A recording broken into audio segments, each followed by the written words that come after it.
इतना सुंदर भाषण सुधा जी ने दिया है, मैं इसकी प्रशंसा नहीं कर रहा हूँ, मेरी पत्नी सचमुच में विलक्षण भाषण दिया और मेरे पास शब्द नहीं है। मैंने 2 प्रोग्राम यूट्यूब पर किए इसके लिए और मेरी योजना थी कि मैं अभी मैं करूँगा कि मैं थोड़ा सा कैरी आउट करूँगा आगे।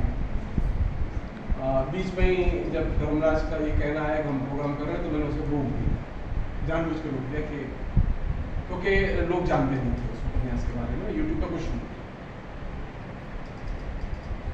मैं एक बहुत जो इन्होंने कहा है मैं उसमें नहीं जाना चाहता, कोई चीज़ रिपीट नहीं करना चाहता, मैं नई चीज़ आपके जेहन में लाना चाहता हूँ और बहुत इंपॉर्टेंट चीज़ ये जिसे इंटरनेशनल बुकर प्राइज कहते हैं। इस इंटरनेशनल बुकर प्राइज की या ब्रिटेन या आयरलैंड से छपने वाली पुस्तकों की एक नीति है। वो नीति क्या है वो जान लीजिए आप, तो पॉलिटिक्स समझ में आ जाएगी। नीति ये है कि वहां से कोई भी उपन्यास जो पब्लिश होगा उसमें ब्रिटिश नीति का और ब्रिटिश सरकार की कोई आलोचना नहीं। अब आप सोचिए, भारत विभाजन हुआ, भारत विभाजन में ब्रिटिश सरकार की केंद्रीय भूमिका थी और इस उपन्यास में उसका कहीं एक लाइन नहीं जिक्र नहीं।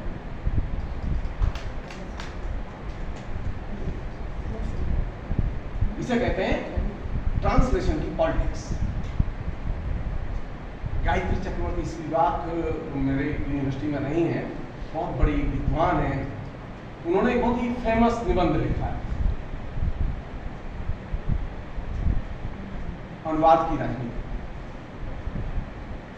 और मेरे ख्याल में दुनिया में शायद ही कोई व्यक्ति हो जो उनके लेखन को न जानता हो।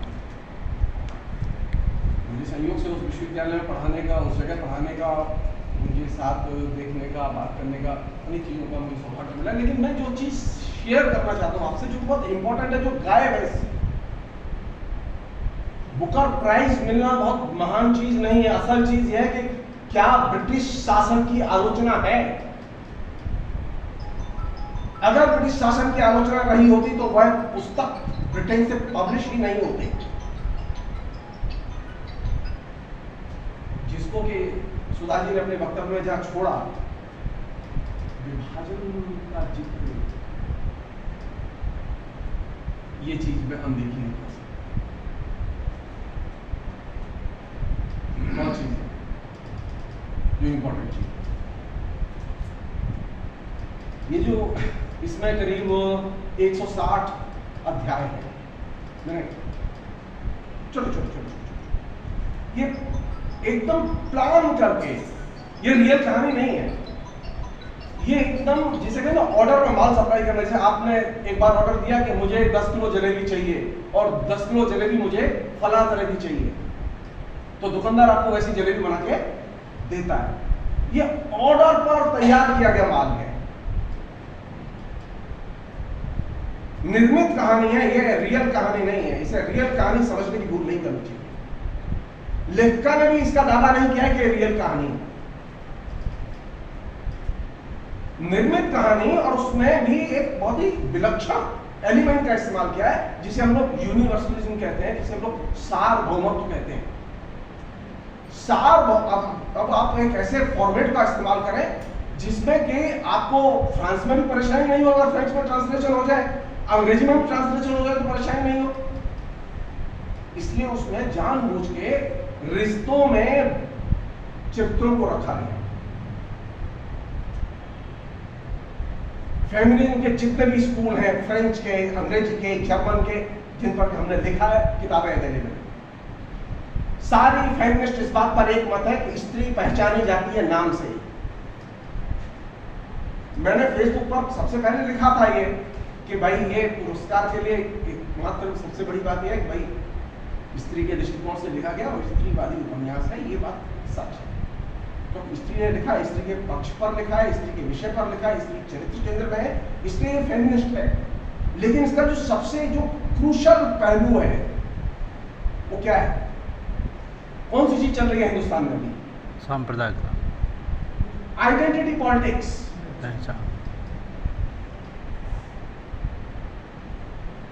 जब मैं स्त्री पर बात करूंगा तो किस पर बात होगी? आइडेंटिटी पॉलिटिक्स पर, अस्मिता की राजनीति पर बात होगी। अस्मिता की राजनीति पर बात होगी। अगर मुझे किसी स्त्री को देखना होगा तो स्त्री को देख के मैं पहचानूंगा कैसे? पीठ से या सामने से? स्त्री हमेशा सामने से देख के पहचानी जाती है कि स्त्री है, पीठ से स्त्री नहीं पहचानी जाती। सुधा जी ने बड़े सुंदर ढंग से, मैं मतलब मेरी स्मृति में वो चीज नहीं आती, मैं याद नहीं रख पाता, लेकिन बहुत सुंदर ढंग से चीज रखी। लेकिन आप स्त्री को उजागर कर रहे हैं बिना नाम के।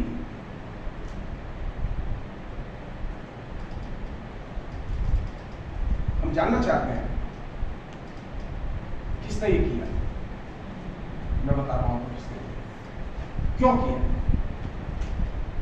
ये फेमिनिस्ट उपन्यास वैसे तो सतह पर दिखता है, लेकिन बेसिकली ये मनोवैज्ञानिक उपन्यास है।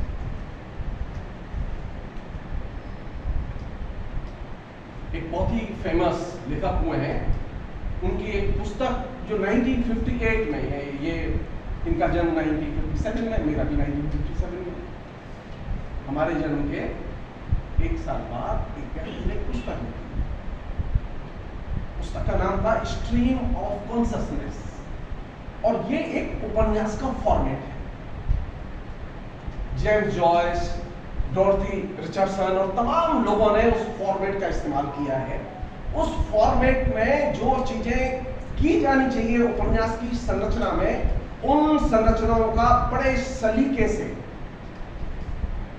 गीतांजलि सिंह ने इस्तेमाल किया। उसका एक तरीका बता रहा हूं, जस्ट नमूने के तौर पर, समय नहीं है तो। इस उपन्यास में एक बड़ी मजेदार चीज है और अच्छी चीज है। वो अच्छी चीज ये है कि इसमें पुरुषों की आदतों का विवरण है। मर्दों की आदतें कैसी होती हैं, औरतों की आदतें कैसी होती हैं, इसका वो विवरण आता है। और औरतों की और मर्दों की आदतों के विवरण के क्रम में एक चीज और आती है, वो ये कि स्त्री और पुरुष, स्त्रीत्व और पुंसवाद, ये दोनों को वो बराबर पल्ले पर रखती है।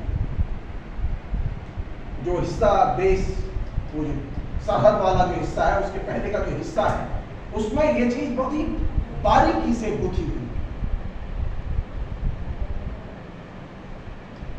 क्या स्त्रीत्व और पुंसवाद एक ही चीज है, समान नफरेला एक चीज है? जी नहीं। पहली बार डॉर्थी रिचर्डसन ने पिलग्रिमेज नाम से जो 9 खंड में उपन्यास लिखा था, उसमें इस पहलू का इस्तेमाल किया था। स्त्रीत्व को पुंसवाद के बराबर पेश किया जाए। वहां ये करती हैं, घर में पुरुष आते हैं, वो चिल्लाते हैं, पहले बाप चिल्लाता था, बेटा चिल्लाता है, उन सब की आदत ऐसी है। ये जो आदतों का वर्णन है पुरुषों की का, ये कहां से आया आइडिया? माओ कहते थे कि जब हम बात करें तो हम ये जाने कि आखिर विचार आते कहां से। आजकल तो अनपढ़ता सबसे बड़ी चीज है, और आपके पास वो व्हाट्सएप और अधिक से अधिक 140 शब्द का मैसेज, तो आपको ज्यादा पढ़ने की जरूरत खत्म हो गई है। तो किताब पढ़ना बंद हो चुका है, रीडिंग बंद हो चुकी है, तमाम किस्म के आइडेंटिटी के डिस्कोर्स बंद हो चुके हैं। तो इस पर ये विचार करने की चीज है कि स्त्री की पहचान, जब आप माँ बेटी के पहचान के तौर पर देखेंगे, बहन और माँ के पहचान के तौर पर देखेंगे, तो ये माँ बेटी की पहचान किस सिस्टम का हिस्सा है? ये मेल शॉविनिज्म का हिस्सा है, ये पुंसवादी संरचना, पितृसत्तात्मक संरचना का हिस्सा है। स्त्रियां और स्त्रीवादी आलोचनाएं इस रूप का और इस संबंध का निषेध करती रही हैं। वो ये कहती रही है कि स्त्री को उसके नाम से पहचाना जाए और एज ए पर्सन देखा जाए, एक व्यक्ति के तौर पर देखा जाए, एक मनुष्य के तौर पर देखा जाए। आपने क्या किया? आपने पूरी एनर्जी खर्च किसमें की? कैटेगराइजेशन में। मां, बहन, बेटी, एक मॉडर्न लेखिका कहां ले जाना चाहती है? अगर मैं बहुत विनम्रता से कहना चाहता हूं, एकदम रिएक्शनरी दृष्टिकोण से ये सारी चीजें लपेट के आपके सामने फेंक दी गई। और किसके लिए पुरस्कार दिया गया है? मनोवैज्ञानिक उपन्यास को ये पुरस्कार दिया गया। यथार्थवादी उपन्यास को पुरस्कार नहीं दिया गया, ये इल्यूजन दिमाग से निकाल दें हम लोग। पहली बार ऐसा हुआ है, सारी दुनिया में डिबेट है, मैं उस डिबेट को खोलना नहीं चाहता। बुकर प्राइज की चॉइस दो चीज पर टिकी हुई है, एंटी रियलिज्म और ब्रिटिश भूमिका को एकदम आप छुपाएं, उसको बताएं नहीं। ये उसकी पुरस्कार की डिमांड है।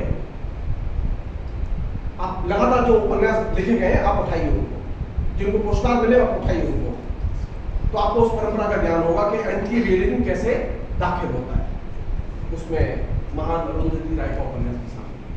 तो जब डिबेट चलेगी तो ये देखना होगा कि मनोवैज्ञानिक उपन्यास क्यों चुना गया, उसके पीछे क्या समझ थी, क्या पॉलिटिक्स थी, क्या विचारधारा थी। हमारे यहाँ हम तो खुश हैं इतने में वो हिंदी का उपन्यास, जी नहीं, ये दिमाग से निकालते हैं हम लोग। वो ट्रांसलेशन के लिए उपन्यास पुरस्कृत किया गया, वो ट्रांसलेशन अंग्रेजी का है। हिंदी का उपन्यास सिर्फ बेस है उसका, लेकिन वो हिंदी के उपन्यास को पुरस्कार नहीं मिला गया है, वो पुरस्कार मिला है ट्रांसलेशन को। अब आप देखिए उसकी आयरनी, अब मैं आयरनी बता रहा हूं।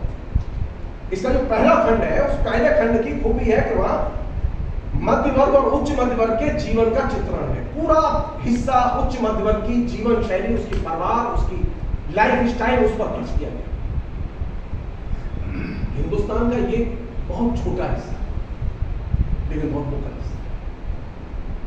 किसे चित्रित कर रहे हैं आप याद कीजिए, आप याद कीजिए हिंदुस्तान में जिन लोगों ने विभाजन पर उपन्यास लिखे हैं, उनके चरित्र किन वर्गों से आते थे। ये पहला उपन्यास है भारत के इतिहास में जहां को उच्च मध्य वर्ग का चरित्र केंद्र में लाया गया। आप झूठा सच को उठाइए, आप तमस को उठाइए, आप और लोगों की लिखी हुई कहानियों को उठाइए जो कि जस्ट विभाजन के बाद लिखी गई, और तो और छोड़ दीजिए सबसे रिएक्शनरी गुरुदत्त के उपन्यास, जो 8 उपन्यास आए जो कि बिल्कुल विश्व हिंदू परिषद के दृष्टिकोण से लिखे गए, उनमें भी यह उच्च मध्य वर्ग के चरित्र नहीं है। तो समस्या कहां है? राजनीति की बात करेंगे कि नहीं करेंगे? उपन्यास की अपनी विचारधारा की बात करेंगे कि नहीं करेंगे? तो नहीं, हम इतने में खुश हैं कि हमें इनाम मिल गया, जी नहीं। जब बात होगी तो ये बात पूछी जाएगी पार्टनर विद पॉलिटिक्स क्या है, और जब ये बात पूछी जाएगी पार्टनर विद पॉलिटिक्स क्या है, तो ये सवाल उठेगा तो पंजाब के लोग, लाहौर के लोग, पाकिस्तान के लोग, भारत के लोग ये भाषा बोलते हैं। आपको कहीं पंजाबी की गंध नहीं मिलेगी, कहीं उर्दू की गंध नहीं मिलेगी, कहीं मिली जुली हिंदी की भाषा की गंध नहीं मिलेगी।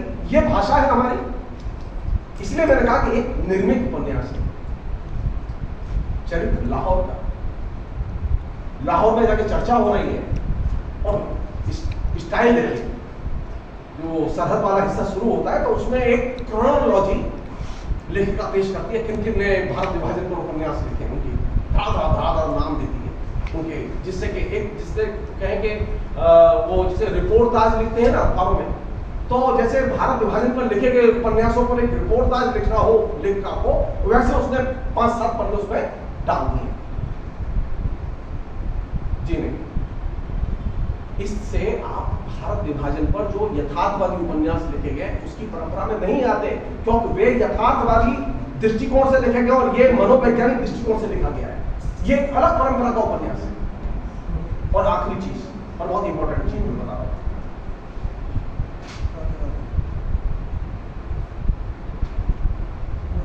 जाहिर है कि उपन्यास को इनाम जब मिला है, अभी ट्रांसलेशन की तो बात हम नहीं कर रहे हैं, क्योंकि ट्रांसलेशन हमने भी डाउनलोड किया है, पढ़ा नहीं है। अंग्रेजी में हिंदी का संदर्भ हो, ट्रांसलेशन में समझ में आएगा आपको? ये संभव है। जो पहले हिस्सा है, वो पहला हिस्सा कोई मेट्रोपॉलिटन सिटी में रहने वाला ये परिवार है, जिसमें वो बुढ़िया है जो रह रही है, उसका परिवार रह रहा है, और मेट्रोपॉलिटन सिटीज की कल्चर है, उसकी लैंग्वेज है। और इसमें एक चीज है बहुत सिंपल, जो कि मैंने आपसे कहा ना, स्ट्रीम ऑफ कॉन्शसनेस जो सिद्धांत है, उसमें क्या है कि जो उपन्यासकार उस पैटर्न पर उपन्यास लिखता है तो वो सूचनाओं की बौछार करता है।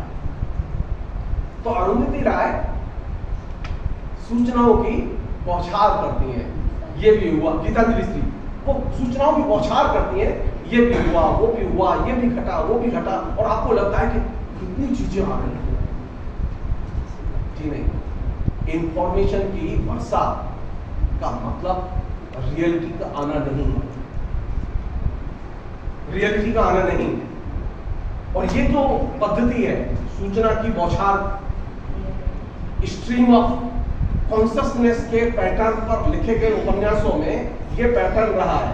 और दूसरा पैटर्न जो रहा है जो उस उपन्यास की जान, एक होता है नाटक में मोनोलॉग। अगर आपने देखा हो नाटक, इस उपन्यास के पूरे स्ट्रक्चर में मोनोलॉग बड़े पैमाने पर काम है। और एक है जैसे कहें कि आत्मस्वीकृति होती है,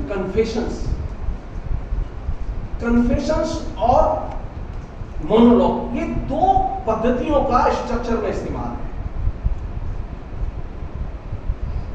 तो मोनोलॉग में जब नाटक करते हैं लोग, तो उसकी नजर में पाठक नहीं होता।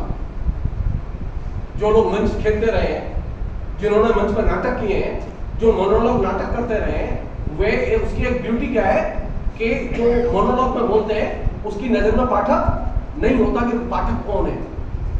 इस उपन्यास की भी ट्रेजेडी है कि इसकी नजर में पाठक नहीं है कि आखिर से पढ़ेगा कौन। सुधा जी ने जो कहा लगे, आखिर पढ़ेंगे तो हिंदी वाले,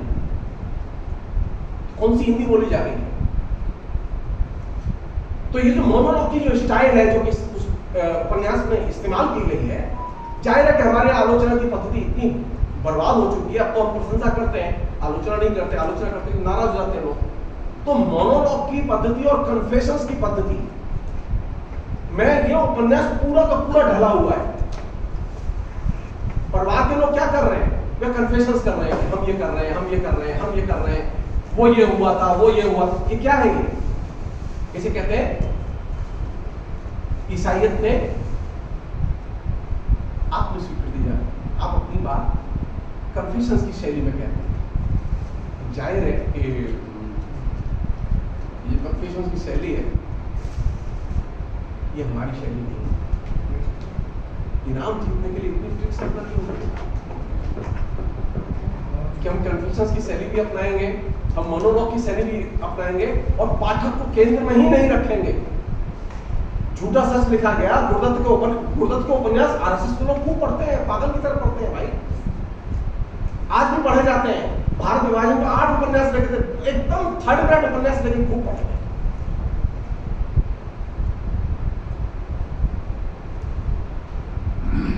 जो चीज मैं आपसे शेयर करना चाहता हूं ये, इस उपन्यास के केंद्र में पाठक नहीं है, क्योंकि इसने जो कन्फेशंस की जो शैली अपनाई है, इसमें जो मोनोलॉग की शैली अपनाई है, उसकी खास विशेषता यह है कि वहां पाठक उसके सामने नहीं होगा। मैं बोल रहा हूं या तो मेरे सामने पाठक है, दर्शक है, मैं जिनके सामने बोल रहा हूं, मैं दीवार से बात नहीं कर रहा हूं। लेकिन नाटक में जब मोनोलॉग अभिनय करता है कोई कलाकार, तो उसके दिमाग में ये चीज नहीं होती कि सामने कौन है। तो ये जब हम उपन्यास पर बात करें तो कायदे से जो चीज होनी चाहिए वो ये हम क्रिटिकली बात करें। ये जो श्रद्धा भाव है ना, उपन्यास पुरस्कार, लेकिन इससे लेखिका की ताकत बढ़ती है, इससे हमारे समाज की भी ताकत बढ़ती है। आप जब आलोचनात्मक दृष्टिकोण से रचनाओं को पढ़ते हैं तो आप अपना भी विकास करते हैं, दूसरों का भी विकास करते हैं। लेकिन हमारे यहाँ भी मुश्किल क्या हो गई है कि हमने आलोचना जेनर को ही छोड़ दिया है। और उसका सबसे खराब एग्जाम्पल गीतांजलि श्री ने इस उपन्यास में किया। वहां इमोशंस है, वहां रिलेशनशिप है, और ऊपर से थैगड़ी की तरह चिपके हुए कुछ विचार वाक्य। हर चैप्टर में 160 चैप्टर है इसके, हर चैप्टर में एक वाक्य आपको मिलेगा। जैसे कैसे, जैसे हमारे यहाँ होता है ना, बूरे की मिठाई होती है तो उसमें पिस्ता चिपका रहता है। मिठाई वाला जो है ना, वो पिस्ता चिपका हुआ है ना, तो मिठाई बिकती है किससे, पिस्ते से। उसे लोग ये नहीं देखते कि पूरे की मिठाई, वो कोई की मिठाई नहीं होती। तो पूरी मिठाई क्या है, उस पर विचार ऊपर से आपने आरोपित किए हुए, सिर्फ चेप दिए हैं, नेचुरली विचार नहीं आ रहे। पात्रों की सामान्य गतिविधियों के क्रम में विचारों का जन्म नहीं हो रहा है, बल्कि विचार ऊपर से चिपकाए हुए। आप किसी भी चैप्टर को उठा के देखिए, वो विचार पात्रों की गतिविधियों के नेचुरल फ्लो का हिस्सा नहीं है जी, नहीं। मैं ऐसे विश्रृंखलित नैरेटिव की जरूरत कब पड़ती है? जब आप ये मान लें कि नैरेटिव का अंत हो चुका है। मैं तो ये भी मानने के लिए तैयार नहीं हूं कहानी का अंत हो गया है। मैं ये मानने के लिए भी तैयार नहीं हूं कि महाआख्यान का, अगर महाआख्यान का अंत हो गया होता तो आपको विभाजन पर लिखने की जरूरत ही क्यों महसूस हुई? और जब महाआख्यान का अंत हो गया तो आपने नैरेटिव का जो फॉर्म है, उस नैरेटिव के फॉर्म को आपने एक्सेप्ट क्यों नहीं किया? क्यों नहीं किया? उसमें एक खास तरह की रवानगी होती है, उसके कुछ नियम है, उसकी पाबंदियां होती है। आप न नियम मानेंगे न पाबंदियां मानेंगे। 160 खंड और सारे के सारे खंड एक दूसरे से अलग और स्वायत्त। इसमें सुविधा रहती है ट्रांसलेशन, और यही इसकी विजय का सबसे बड़ा कारण है। मैं फिलहाल बहुत